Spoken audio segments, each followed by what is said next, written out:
Sure. So good morning, everybody. My name is Dr. Elizabeth Kianu Stahmer, and I'm the Executive Director of Stagecoach Foundation, which is a nonprofit out of Santa Fe that was founded by two very interesting fellows, David Weininger, who was a pharmaceutical engineer, and George R.R. Martin, who some of you may have heard of. Film in the state of New Mexico, TV in the state of New Mexico, that's what we're all here to talk about and how those opportunities are accessed.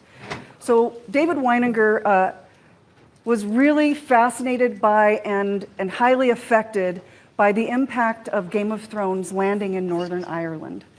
It changed their economy so incredibly, from people literally being, just hand to mouth, not being able to focus beyond their own needs. And there's something really incredible about having a well-paying job that you like. It makes you able to be compassionate and concerned and giving to other people. And that is exactly what we saw with Game of Thrones landing in Northern Ireland. The way that they got that show there was they were competing against studios all over the world. And they said, the studio in Northern Ireland said, we'll charge you $1 a year if you come to Northern Ireland and shoot here.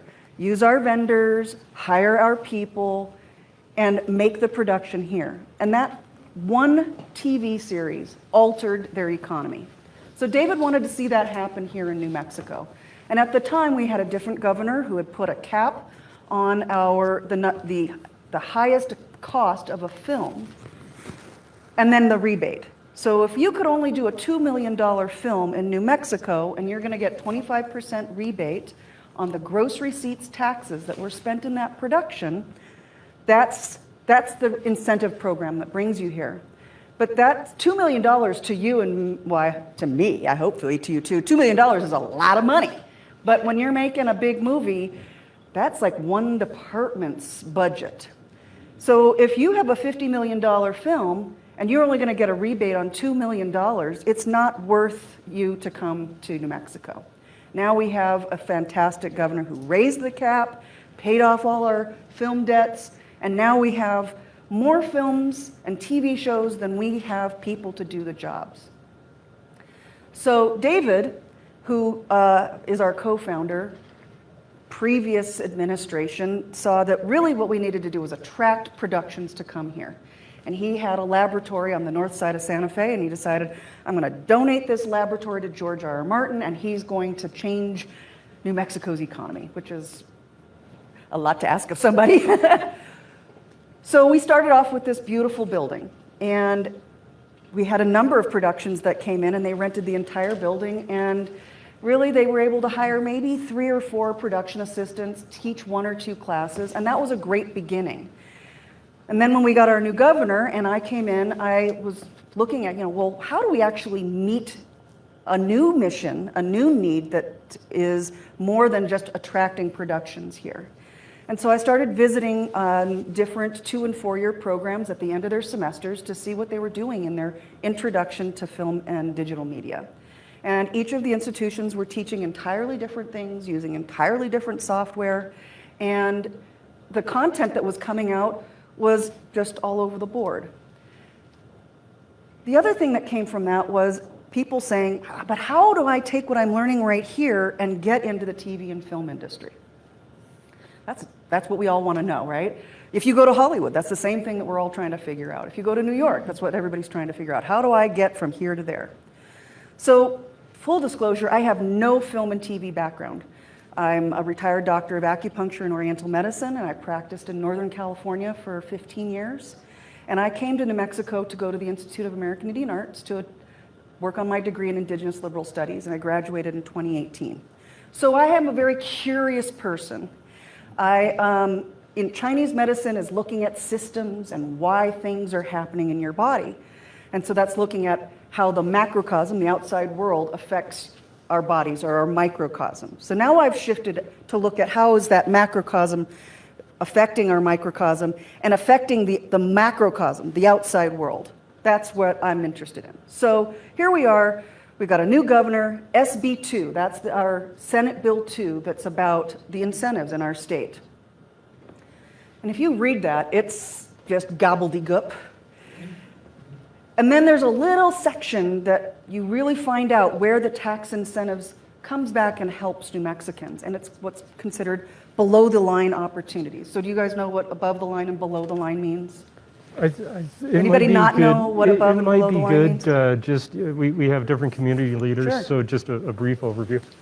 So above the line or in front of the camera, you have your actors, you have the directors, the writers, producers. Those are the top above the line group. And then everybody who actually makes the movie happen, building the sets and doing the accounting and running the cameras and the sound, all of that is considered below the line. SB2 is focused on below the line, which is an incredible career pathway. But if you are a story maker, at this point, that's the above the line bubble, you gotta leave to come back. How are we New Mexicans having our stories being seen is part of this conversation. Okay, so I've gone and visited these colleges, I'm looking at SB2, and still, where are the opportunities for the folks that are coming out of our 2- and 4-year programs, or even high school students? How are they getting those opportunities? And we have incredible programs in our state that are teaching students fantastic software and how to tell their stories and how to utilize the different technology. And again, they don't know how to get across the street to Netflix Studio. And I'm literally standing in the UNM Monte de Sol upstairs Cinematic Arts building and looking across the street at Q Studios and the students saying, I don't know how I'm going to get from my program across the street. So I was very fortunate to partner with a gentleman by the name of Eric Castillo, who is an ICG, or International Cinematographer Guild, camera operator. And I said, let's just start something. Let's teach a class that's not being taught in any of the classrooms. And he said, well, let's partner with Panavision and get movie grade equipment for the students to learn with. It's a very different animal than maybe this camera right here, which has all the same capacities to tell a story, but it's not the equipment that's being used in the studios.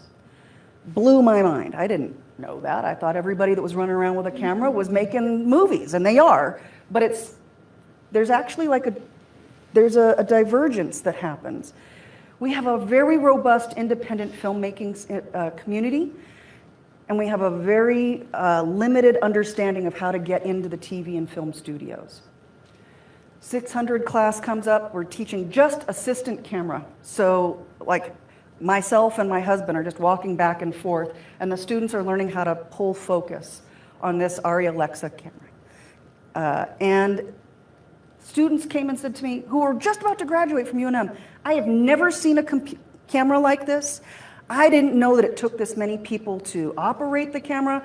Wrangling the cord was suddenly the most exciting thing for these folks. And I said, what? That's startling to me. You've not had exposure to any of this? No. And so that developed into assistant camera and acting for the camera. And then that class has evolved, and now it's called the Roadshow. So the thing that I learned in that moment is that, an ICG 600 camera operator is a union member. Union? I didn't know that you had to be in a union to be in the TV and film industry. And then the guy who started coming and teaching the sound component, he's in a different union, and that is our below the line bubble in our state of New Mexico.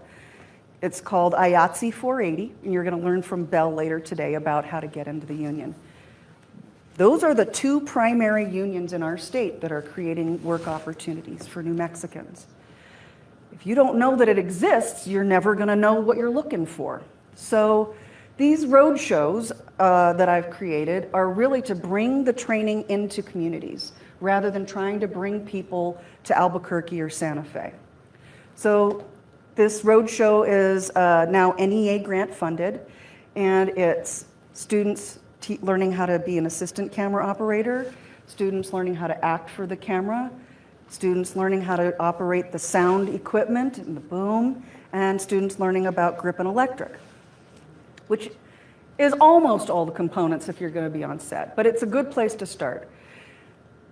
The reason why I wanted to do this was to actually create a set for students to step into and be in the environment, learning the culture and the nomenclature, the way to communicate, and the little fun names for like a paper clip's got names. It's like a weird 2922 or something like that. And all of that kind of stuff is, if you're not in that environment, you're probably not going to have exposure to it. So all of the folks that teach our classes are doing that by day. They're in their union doing that job. And the benefit of that is, A, they're experts in what they're teaching, but also they're now a referral, a connection. So when we started the Roadshow in this new paradigm that's the NEA grant funding, it starts with a script competition, and our winner is here today, Miss Judy Castleberry. So the idea is for a county, because it's not just going to be a little city. So San Juan County was the first one that we brought this to. Screenwriting competition. The winning script is then what is filmed over the weekend. And then I'll go to 2 other communities across the state. And then all of that will then be edited by my avid students. And we'll come back and we'll do red carpet screenings here and in those other communities. And then we'll do another one at the Jean Cocteau Cinema, which is George R.R. Martin's theater in Santa Fe. So you're all going to come, right? You're going to be there. Okay.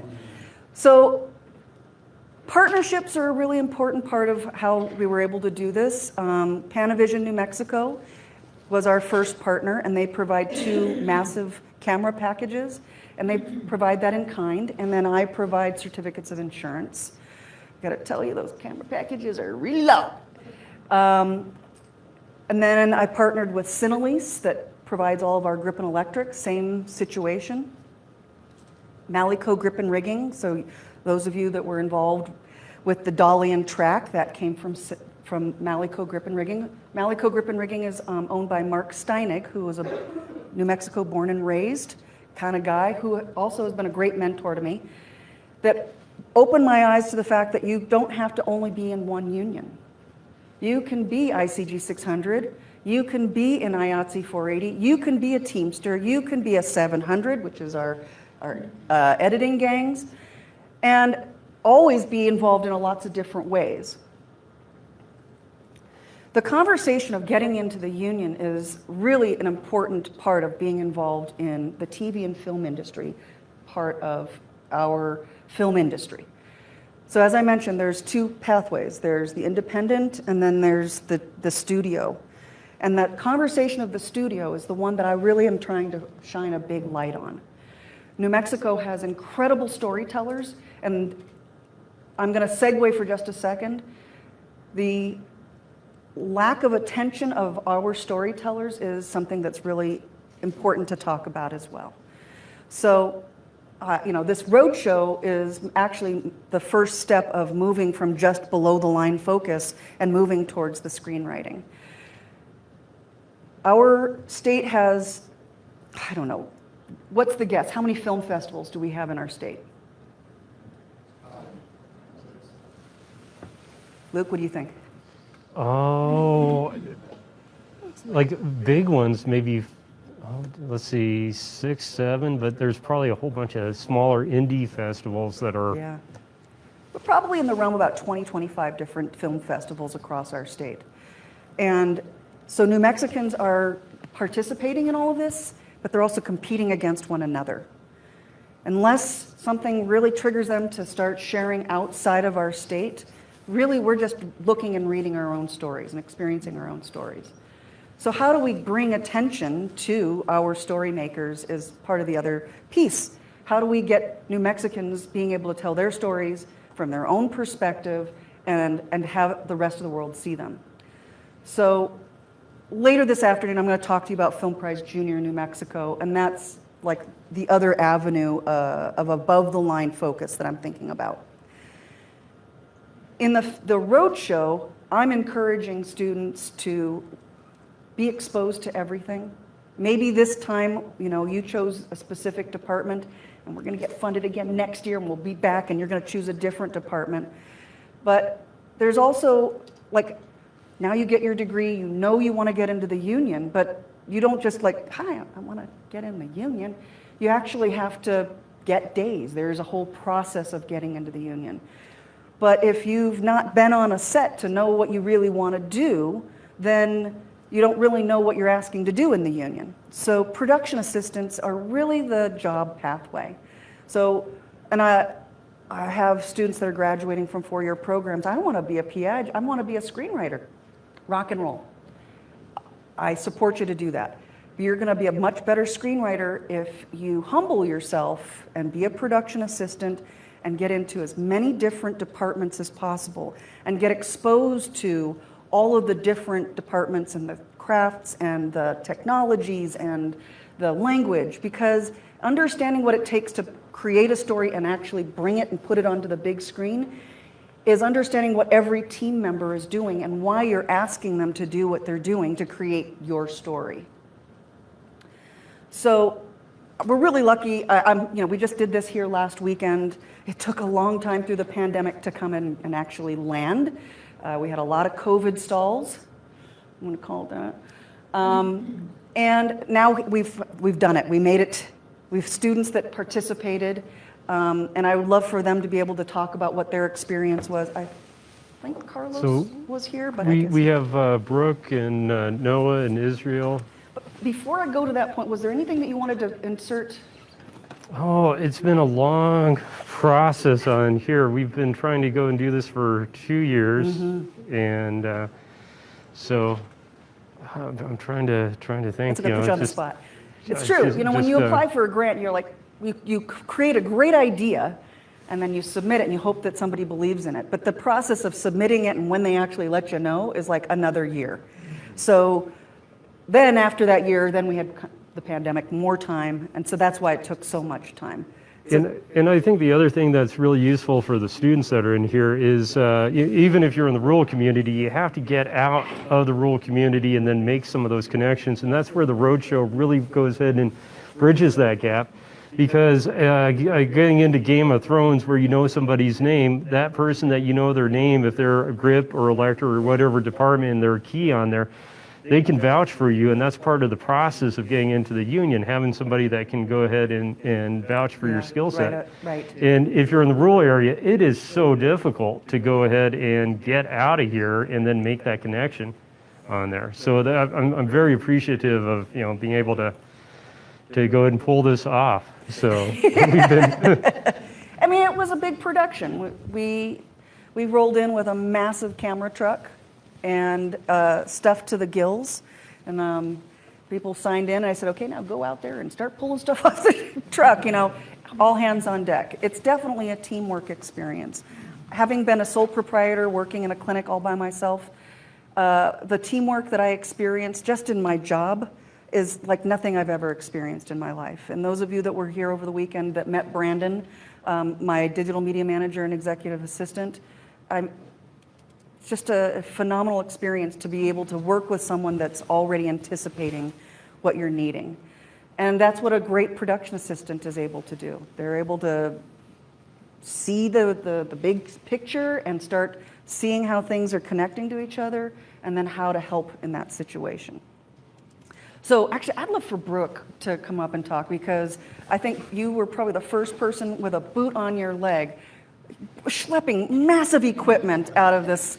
And this is a very male-dominant industry, and so women jumping in and being the leaders is extremely exciting to me. And Brooke, it was you, baby. Come on up and tell us what your experience was. Like these lights up. That big light back there, you can, well, I have a photo that I didn't send over, but the woman right in the middle, the moment she learned that she could climb on them, she was like a monkey, and if she could have leapt from one to the other, she probably would. There's something really empowering to be able to just climb up on a thing and like manage that thing, and it was exciting to see her get triggered of that excitement. And just climbing a C-stand, you don't necessarily see that would be something that would get you rolling, but knowing that it was safe and to be able to like be in charge of it, very exciting. Thank you very much. Actually, Judy, would you come and chat about your experience with Hank? Hank Rogerson was our director and teacher for acting for the camera. And some of you may recognize his name. He's now on Outer Range. And he's was in Sicario and on and on and on. But he teaches a lot about writing. I'm sorry for putting my back to you there, Marcella. And so he was our director and then connected with our winning screenwriter. And let you take it from there. Revision. So, yeah, first of all, I've never written a screenplay before. I've written a lot of stage plays. And so that's kind of was my connection, and I admitted I had to look up how to format the actual script. But anyway, so even for someone like me, this was a very new experience. When Elizabeth called me, I was just floored, quite honestly. I have to admit, I got off the phone, I giggled and I giggled and I giggled. It was like, this is so funny. Me? Why me? So anyway, what was really great was that Elizabeth suggested some revisions. And then Hank and I had several conversations. I think altogether within a week, I did 4 revisions. And so the nice thing about having that opportunity is anybody who's a writer, you have it up here, but when somebody else looks at it, suddenly you get that, this is what's working, this is what's not working, and that other set of eyes from people who know what they're doing, I just thought was so important. And so I really, truly appreciated every single conversation, email, let's make it better. And then they let me actually watch a little on Sunday afternoon. And I have never really been on a real, I shouldn't say that quite that way, but a set like that. I mean, I worked with some of Luke's students at various things here in this building, but never being on a set like that. So I truly appreciate just actually watching people, putting this on. And anybody who's ever been a writer, hearing your words come out of somebody else's mouth is a very strange experience. And yet it is just so awe-inspiring because they always have a better interpretation than you do, frankly. So it was great. Thank you. Appreciate you coming out. Yeah, everybody was lovely. Do you guys want to talk together, or do you want to talk about your own? I mean, you guys were a great team. Yeah. So, also talk about the equipment, because you had a great photo that you shared on Facebook, Noah.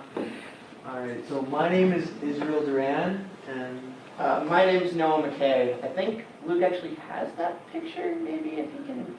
Anyways. It's on Facebook, and since we're on Facebook, I don't want to have an infinity loop. So we, as part of Roadshow, got a great chance to work with an Arri Alexa Mini, which, if you don't know, is like an industry standard camera. It's the kind of thing that you're going to see always. And I had never actually had the chance to, I've looked at pictures on the internet because I'm obsessed with cameras, but I've never actually gotten a hold before. So there's this picture I put on Facebook of me holding it. And I was so stressed just because that thing's worth more than anything else I've ever held in my life. But by the end of the weekend, you feel so familiar with it that it starts to become less nerve-wracking. Like, that was the first time I had held it, but then I held it 6 more times throughout the day, and by the end, I was carrying it, one room to another, and came to the realization it's just like any other camera, which I think is important, and why the thing that I took away, at least from Roadshow, that I thought was so cool that I think is important to us kind of here at college and here at the county and at the high school or whatever, is a couple of years ago I decided I was going to wedge my way into the film industry one way or another, and so I just started showing up on local sets basically, and eventually people started noticing I was there and they gave me stuff to do, and I just kept showing up.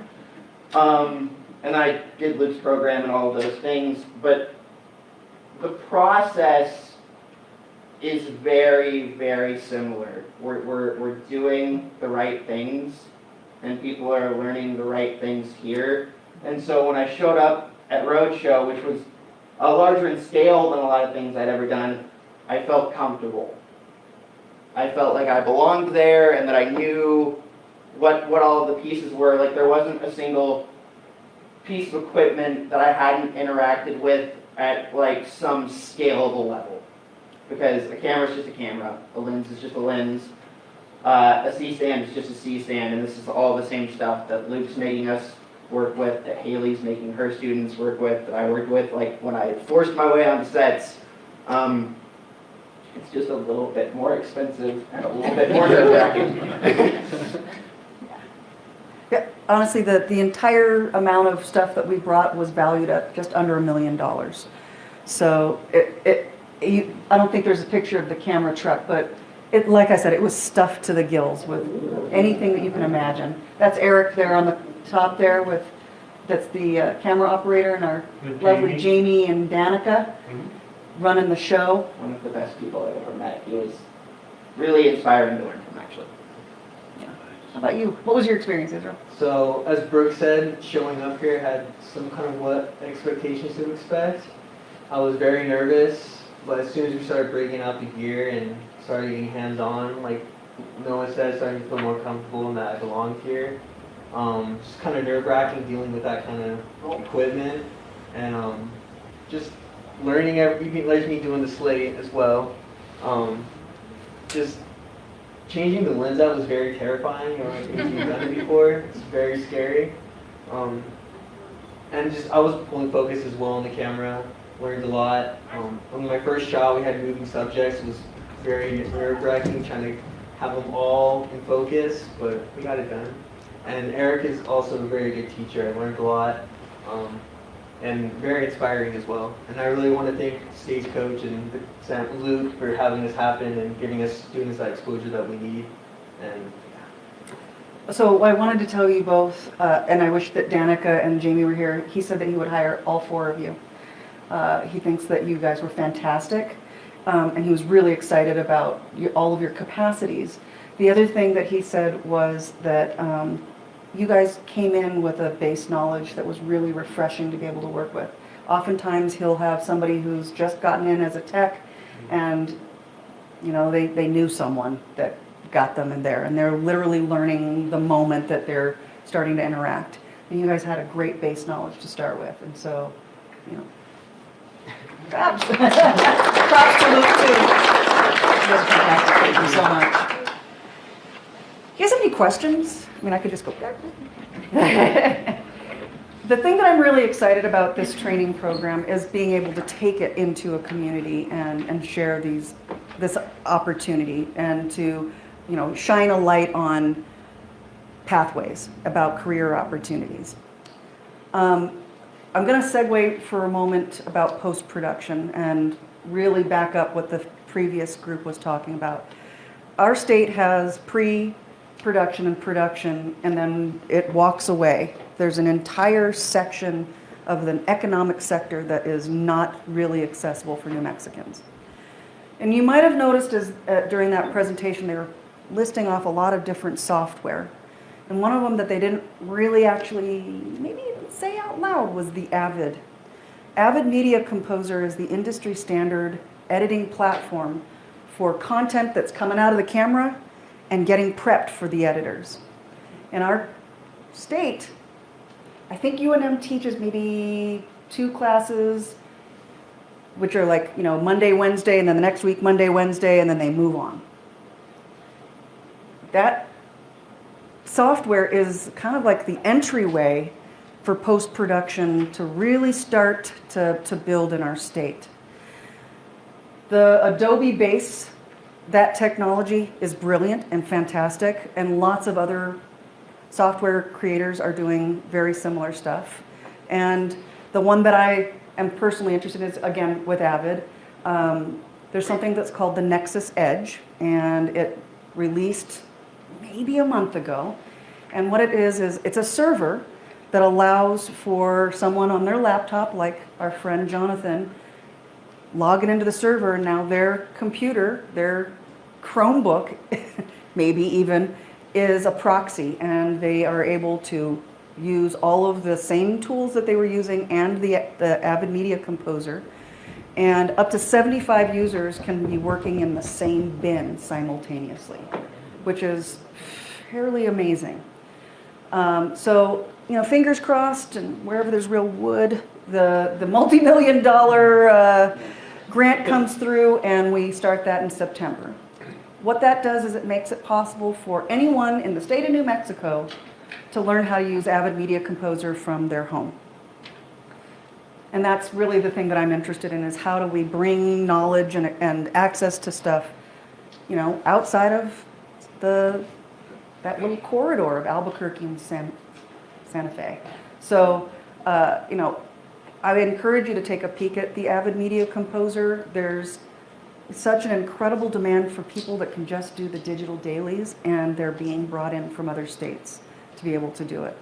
And you can be using something that's called Jump Desktop that's very similar to what he's talking about. There's a lot of folks that are in our state that are working in LA from Jump Desktop in like Chimayo. So, but it comes back to having the right kind of infrastructure, the broadband, the access to the internet. What he showed was being able to, change his upload, and I don't know how much the infrastructure affects that. I mean, you have to have a certain base layer of being able to just log in. But then once you're in to all of these different server and cloud projects, you're now utilizing their internet. So, the next week, the 12th and the 13th, Thursday and Friday at the Roundhouse, Representative Roger Montoya is, I don't know what you call it, he's created this rural summit. It's the first of its kind in our state. He realized that during the special sessions that the people who are making decisions for the rural communities, those folks that represent those communities, don't necessarily have a real understanding of what it is to be the person living in that community. And so Representative Montoya decided, I want to have this summit, and he approached the governor, and she said, if you can make it happen, go for it. And so it's happening, and he's bringing in people from all over our state to come and talk about what's going on in their community, not just in film and media, but all of the different kinds of roads and health and education and the such. And those are the people that are sitting at the table, and the representatives and the senators are handing out the water and helping make sure that you got to your seat. And they're sitting in the gallery, and they're going to listen to what the community members have to say, which I think is, it's critical. As I was driving here from Santa Fe, I remember talking to another representative about a year ago. Oh yeah, I represent Rio Arriba County. That thing is huge. That county is massive. How does she know what's happening in everybody's, little corner? And thankfully, she's actually it's Representative Herrera. She is very involved in meeting people and understanding what's going on, and is doing community-based research. But I don't think that that's the norm. And the more people who know what it's like to be living in a community that doesn't have all of the resources, if you want to be a voice, let me know. I'll share the link to register. I hope that you're going to come and share. I'm in it now. So. Great. And it's at the Roundhouse, the 12th and the 13th of next week. And I'll send, it's nmruralsummit.com. And I think this is a great opportunity to go and have your voice be heard. So. Definitely. And through the pandemic, some of the things that with the internet, you look at film and industry, but really with the internet infrastructure in New Mexico, you have to go and take a look at education. The pandemic brought attention to the fact that education, our internet is problematic.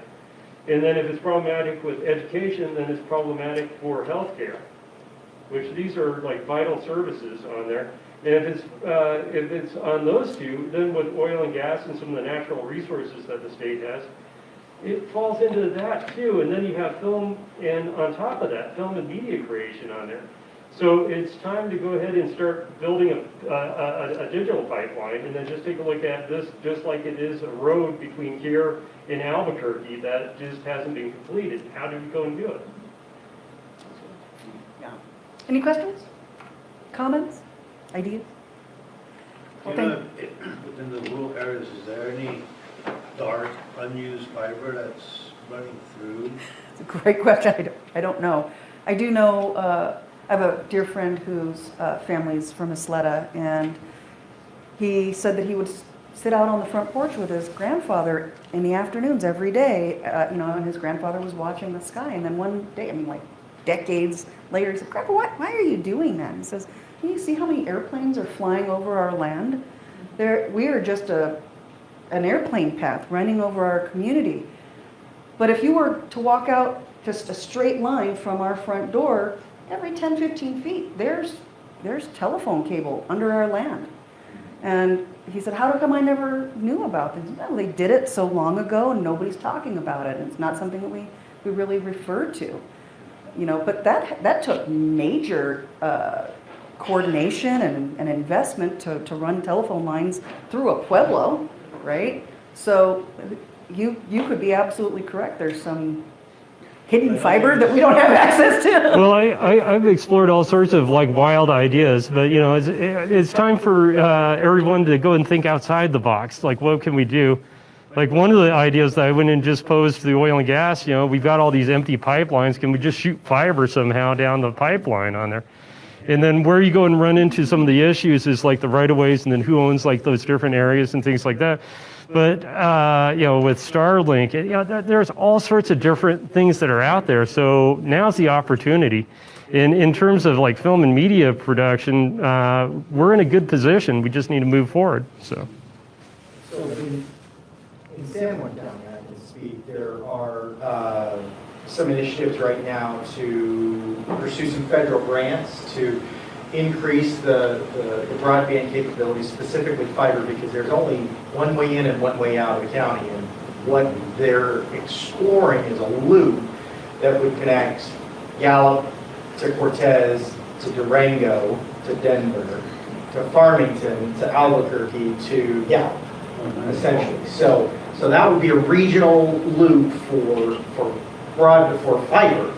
The city of Farmington is exploring and has put out some surveys about expanding their utility service, which is right now electric, water, sewer, but using their electric infrastructure to provide fiber to every home serviced by the City Farmington Electric Service.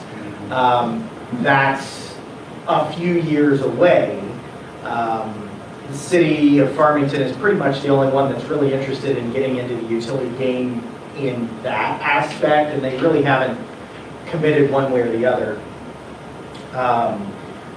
But that's something that I've found fascinating, is the for-profit entities that typically provide those services, Comcast, CenturyLink, whatever. I don't understand why we're not seeing those for-profits bring that to a residential user, especially here. There's a fiber head 2 blocks from my house that resolves to copper, and I have internet coming in on the copper to my house. Why? They've already got infrastructure to my house. Why is it not fiber? So that was going to be my question. If I can, I'm sorry to kind of steer the conversation here. From a governmental perspective, you talked about broadband being one of the initiatives that is probably going to be helpful for post-production, most specifically. There's some things in the works. There's only so much we can do on a governmental level. What other avenues could we pursue that would build the post-production? Now, you mentioned a lot of this is location neutral, so building an office building that has edit suites in it is probably not the way to go at the moment. I mean, I don't know that I am the right person to fully respond to that, but there's a new studio that's just broke ground about a month ago just actually right near Isleta, that it's called the New Mexico Film Studios, I think is what they've named it. And they intend to have a big post-production component on the ground there. And then chatting with them, but who's going to be, there? Who's teaching the technology that's going to be really critical for that place. And they're still figuring, obviously, I mean, we're talking about Albuquerque, so it's probably going to be C&M and UNM students that are going to have the access to those job opportunities. But if they don't start teaching Avid, then there's a component right there where they're going to have to keep on bringing people from the outside. Maybe that's what they're going to teach, hands-on training. But I think that because we already have people that know all the other stuff that needs to come into Avid to make a story, it's that one little platform that I think is the barrier for directors to say, I want to stay in New Mexico or have a New Mexican who I can get the rebate through to stay on the project. So it comes back to education. And I think that's why this conversation also is very valuable, because it's helping us kind of see where those connections might be made and how to go and close that loop with things that we haven't realized yet. Yeah, and, so I guess the conversation then is probably we need to have further conversations with Luke about making that a part of curriculum so that folks who are trained. So that we can go ahead and figure out, right? Yeah. And kind of my vision, this is going back to 2006, but I'd love to go and see San Juan County as a media hub. That's what I've been going for a long time. And one of the things that's a little problematic for me is the talented students that I have, they're up in Albuquerque and Santa Fe. You met Dwayne Joe, and he's up in, and he's doing great in Santa Fe, which that's what I want to hear. I want to hear success on there. But I have other students that go ahead and fall into different areas, maybe not necessarily film, but they're production companies and things like that. So what can we do and keep a group of people here and then start bringing work here, outside dollars to the rural area? And if we can do it here, then we can do it in Mora County. And then with Mora County, it starts getting into the business model. It's like, where is your target market? Your target market, you're looking at getting people from Denver because there's a straight shot into New Mexico.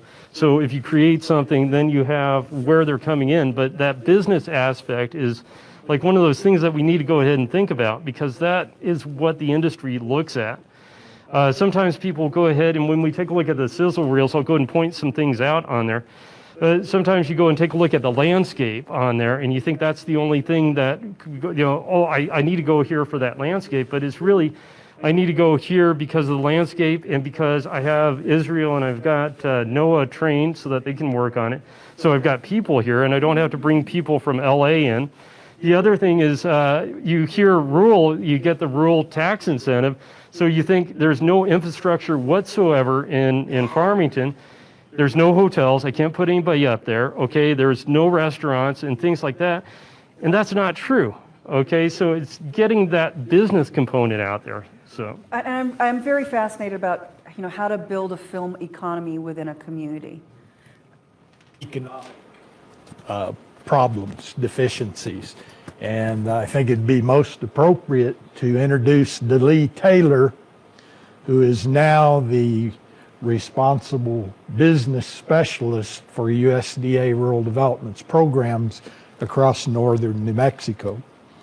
And we've been working on a model that I developed and introduced to the Mora community 4 years ago now, I guess. And it's been progressively developing.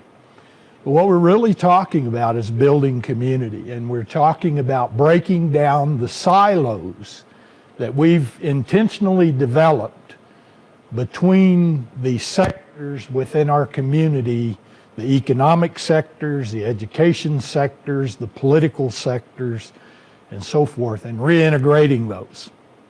And at the core is the need for data. We hear questions asked that could be answered because the data exists, but it's not accessible.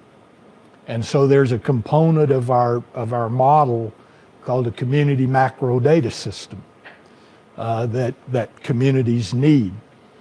The remote work opportunity is something that we identified before COVID, that we were in the process of developing workforce development enterprises within the community to make that available to community members. So in that regard, what we know as far as the workforce is concerned, there's no better employee than the farm-raised employee, farm or ranch. There's a level of responsibility and work ethic and so forth that's just there.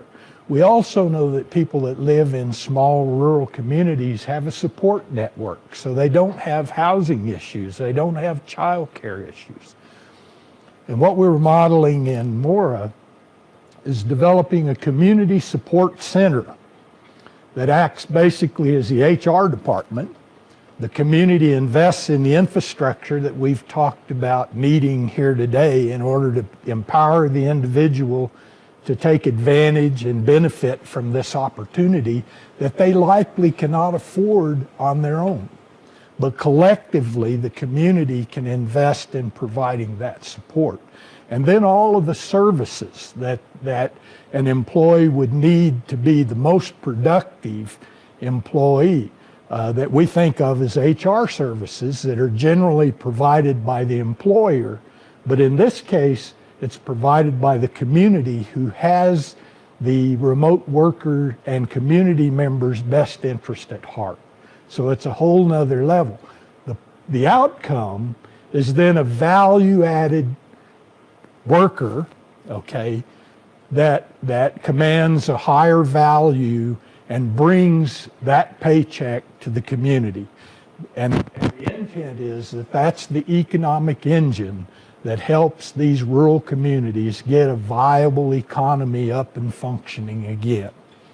So the Mora Empowerment Project, the community building aspect of developing the cohesiveness among the multi-sectoral sectors within the community, education, governance, business, all of that needs to be integrated into a healthy and robust community conversation. You need the data system, and then you need a resource acquisition system. And that also is a component of this, of how you acquire seed capital to launch the enterprise, how you leverage that seed capital into mid-stage and mature development of the system, and ultimately how you plan systems that become sustainable, that there's a revenue component built in that makes them sustainable. So I think Scott will be talking a little further about the Mora Empowerment Project, and we're very fortunate to have Nancy and Herman with us today from Mora. They can help flesh out that conversation a little better. Talk about macrocosm. I mean, that's beautiful. Absolutely beautiful. Luke mentioned Dwayne Joe. Dwayne Joe and I went to IAIA together, and he was the first person that I helped get a digital dailies job using Avid. And fortunately, that company, their name is Mango, New Mexico. They are headquartered in Burbank, called New Edit. And he competed against 5 other people that met in person, and he was the only one on the phone. And afterwards I said, you know, why do you think that you got the job? And he said, Luke Renner. And I said, what? What does that mean? I hadn't heard of Luke yet. And he said, I went to Luke's training program here at San Juan College, and at one of the classes that he had was learning how to be interviewed. And he said that they would interview and film it and then go back and look at the footage. What did you do? Why did you answer that way? What were you doing with your body? Do it again, do it again, do it again. But he said that in that process, he had learned so much about what he wanted people to know about himself and how to say it quickly and concisely that got the attention. And he said that it was really about his capacity to communicate on the phone that he felt got him the job. So that's how I first learned about Luke. And so you guys are super lucky to be in this program. One thing on the follow-up of the ad. One of the first editors that I ever came through when I went to Eastern New Mexico University in the college program was an old version of Avid, and we edited Gunsmoke. Yeah. not easy. And we had games. Right. Well, and that's the difference between Avid and then all the other other softwares is Avid is really designed for the mind that had actually been editing with real film. And so I have students that come in to learn how to use Avid and I just have to turn off the other side of my brain because my instinct is to do these other things that are like the quick moves on the keyboard. But once you've kind of shifted and can do it, then it all starts to fit together. And that doesn't mean that all the other programs that you've learned are not necessary. They're actually critical. Avid is just a piece of the bigger picture, and it's a piece that's missing for New Mexicans, I think, for us to really be getting involved. So, like I said, this training that multi-million deal for 4 years, it starts off with an Avid train the trainer. And so my intent is to train multiple people to go back to their communities and then start teaching Avid. So that may be where that starts. The program that with this Avid Nexus Edge that I'm bringing it in, it's happening. It comes with our instructors basically becoming masters of not just the software, but also the equipment itself. And so then that will be another training in the second year is learning how to actually build the servers and be the IT people that take care of that technology. So there's, again, more pathways that are going to start to develop. So that's a lot of stuff for y'all to absorb. Yes, Thank you for listening. and I'd like to thank you, Elizabeth, for sharing and also for bringing the Stagecoach Foundation Roadshow, the first roadshow to Farmington, New Mexico and San Juan County. Yeah.